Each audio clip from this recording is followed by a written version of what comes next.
বিয়া লাগো 20 রানে হারাইলাম। আজকের সকালটা আরম্ভ হয় বৃষ্টি দিয়া। সকালে গেছিলাম রঙামানি বাজারে কিবা একটা কারণে। রঙামানি থেকে বাড়িতে আয়া আর দেরি করলাম না, গেলাম গা দোকানে যাইয়া দেখি বুলবুল রিঙ্কু আর নরলাম মুড়ি দিয়া মিক্সার দিয়া খাইতেছে। আমিও না খেয়ে দিলাম ঠেলা। সকালে কিরকম বৃষ্টি আসাল আর এখন কিরকম রোদুর সাল দেখে মা ধান হোকা দিছাল, তাই মাথায় করে ধান নিবার নিছি। ধান সান নিয়ে হাইরা কলা পাতা নিয়ে গেতাছি পুকুরে পাতা দিয়ে হাইরা এখন কাটন লাগবো গরুর ঘাস।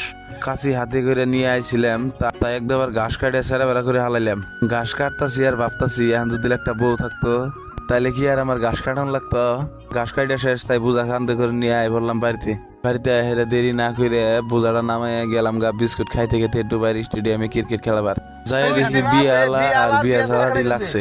যে হারবো সেই দলে 2 লিটারের ঠান্ডা খিলাবো। সব মিলে 3 ম্যাচ খেলাইছি, বিয়ালাটি 2 ম্যাচ হারছে আর বিয়া সারাটি 1 ম্যাচ জিতছে। আজকের মিনি ব্লগটা কি ভালো লাগলো লাইক কমেন্ট শেয়ার করে পাশেই থাকবেন।